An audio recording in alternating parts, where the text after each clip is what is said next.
As you know, Sean, I'm always on the lookout for job opportunities for you because Mm. you could be part of the great unretirement.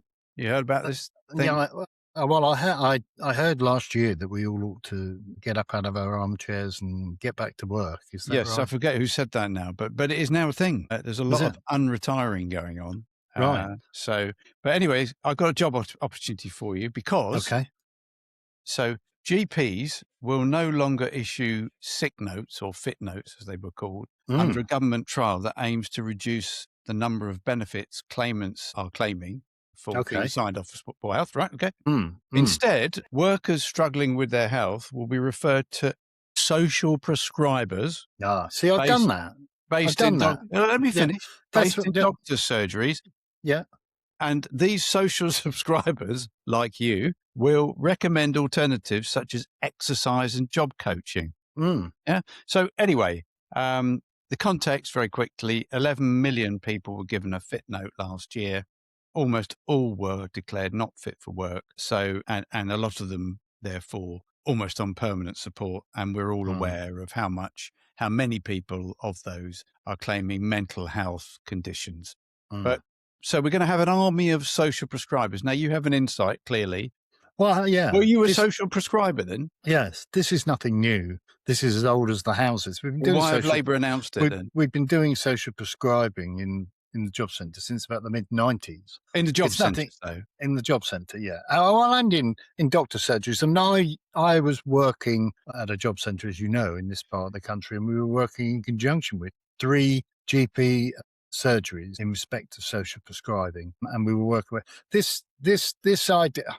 It's another one of these ideas that just rolls around again and again and again, But and what it's is it? I got. still don't understand. You don't So understand. let's well, I've got an idea, but so let's just say I'm not feeling too good and I'm working and I go into my GP and I say, "Oh, this, that, and the other." And Woe is me. he said, "Sean's next door, or Beardy's next door. He's our social prescriber." Yeah, And I'm thinking, who is this guy? He's not wearing a white coat. He hasn't got a yeah, stethoscope around it. yeah, yeah. Why should I tell Beardy all Mm. about my issues? So how does this work? Well, the context is that the argument is that a large percentage of those people who are going to their GPs and saying they've got, generally it's low level mental health issues Yeah. or muscular skeletal issues. That's what the article said, yeah. Yeah, Said exactly that. yeah, are going to their GPs and saying, Back pain, stuff like yeah, that. I've got back pain. I can't work. This, that, and the other. Blah, blah, blah. And the idea is that rather than immediately Yeah. sign them off for a period of time, Yes. they get you get a week where you can self-certify Right. effectively, where you don't need a. The GP will send you next door to a social prescriber, and they'll say, well, look, I can see what the problem is here. Your calf muscle is playing up, but rather than you sitting down and doing nothing for 3 weeks or what have you, and letting it, what you really need is to go and have a long walk with the WI every Thursday afternoon and build your muscle up in your leg, and then you can get back to Even if work. even if I'm a bloke. Yeah, well, yeah, exactly. Even if you're, but the whole concept is that you and if it's mental health, if it's something like, and this is where the problem arises, I think, because long term Yeah. mental health issues Yeah. are diagnosed generally by somebody who's an expert in that field. So you Psychiatrist. don't, yeah, you don't get signed off for 12 months or what have you if you're just Yeah. not feeling well. If you're just not, oh, I'm a bit fed up today. That just doesn't happen. So this idea that they'll send, because that's what they're saying. They'll say, oh, somebody says they've got depression. We'll send them next door and we'll send them off to an art class or further education class, or get them to socially interact with other people. That will solve their problem and they'll be able to get back to work. So the bit I don't quite understand in. So if you're a social prescriber, Hmm. social sounds non-medical, but these aren't We ha- medical we haven't. people, right? No, we haven't had social. You haven't had somebody with that specific role. So it is new then. No, no. Social prescribing is a function. Oh, So you know, social prescribers have been doctors in the past, and they're also in job centres. Your job coach is a okay. So social you can't, prescriber as well. but you weren't medically trained, were you? So I'm just imagining it. I'm not No, no. taking a mickey here, but somebody said, "Look, I'm really anxious. I can't get out of bed. I feel like the world's caving in." Mm, They go and mm. see you, and you say, "Oh, go and have 3 rounds of tennis." Well, which is why it's not going to work, How's as that going to they're work? putting it across. It isn't going to work. They've got to go to a doctor as well. They've got to go to a GP First, first, and then they send them next door. and they will. The GP will then determine whether they will give them a fit note Yeah, or whether they will send them to a social prescriber. And my guess, not wanting to have a blazing row with their patients and only having 3 minutes to see virtually every patient, sure. that GPs will carry on the way they have done in the past, which is what you'll know. Well, I don't know whether you will know, but fit notes replaced sick See, no, notes about 10 years ago. Fit notes, as opposed to sick notes, fit notes have about 4 or 5 boxes on there that say, Mr. Jones can't do such and such, but they can do this, they can do that, and they can do such and such, and what have you. So right. the idea is, rather than looking negatively at their condition, it gives them a positive outlook on what they can do.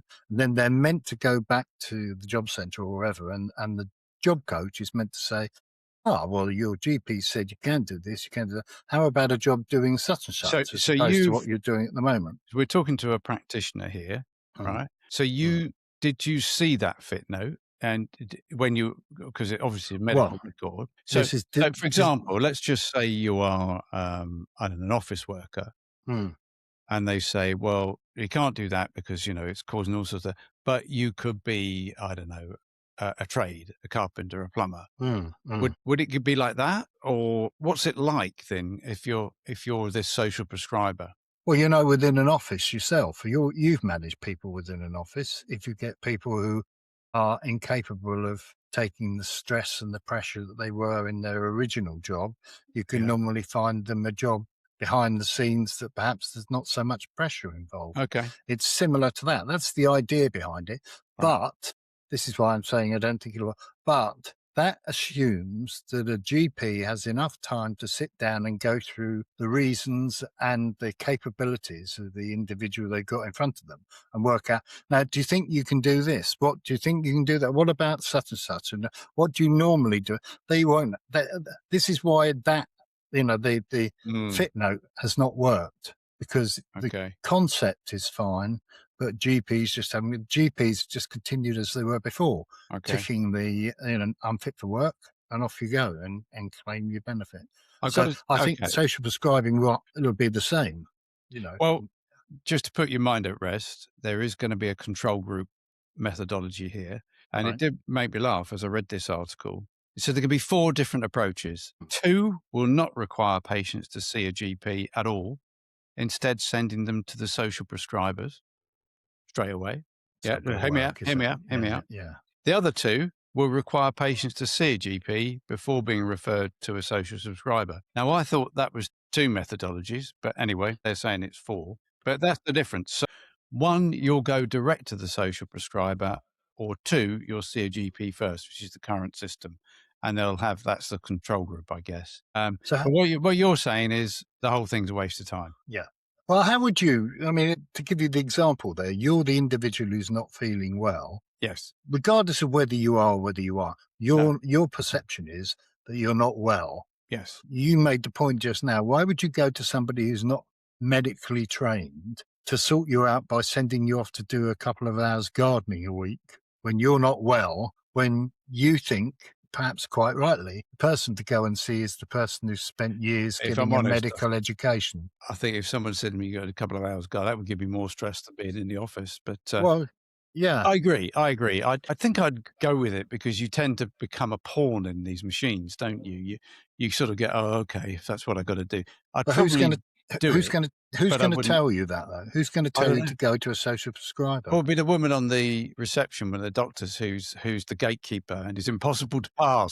before you get through? Yeah, When you when you phone up at 8 o'clock, she says, "May I ask what the problem is?" And you're thinking, "Well, not really, but okay." And you need to see a social prescriber. Oh, okay. I'd probably give it a go and see what happened. I mean, I guess if they're in a doctor's surgery and you have to go through the social prescriber before you get to see the GP, so they're like the gateway to the GP, then that might have more of an impact, because that will mean that although even then you have to be in a position, I think you have to let the individual ultimately decide whether they're happy seeing the social prescriber first and accepting what they've got to say, or whether their their Well, right is to see the that's GP ultimately. obviously if it is a trial and maybe it is slightly different to what you experience, then Yeah, that's obviously going to be one of the tests. How many people refuse to mm. see a social prescriber? Can I just say one more thing before we leave this subject? Because Alan Milburn, Oh the guy yes, who's been brought in who's was, studying all this. yeah, yeah. Now he was making a point yesterday about younger people and how younger people have a significant number of them appeared to have mental health issues. He And he was. made the point in his view that they have got, that shouldn't be poo pooed, because of today's society. They have got mental health issues. This scheme works upon the premise that there's a lot of people who haven't really got those mental health issues, that they're just pulling the wool over society's eyes to be able to claim benefits. So I think you've got to you need to be clear as to what you feel, what the So can I, government feels. in order to round this segment up, Mm, can I just ask then, having given you this glorious description of this opportunity to unretire, is mm. your application going to be in or not? No, no. Well, if you did change your mind, what I'm picking up here is the key things you've got. Two bits of advice for anyone coming to see you. One is to join a gym, and the second one is to eat salad. Sounds good to me.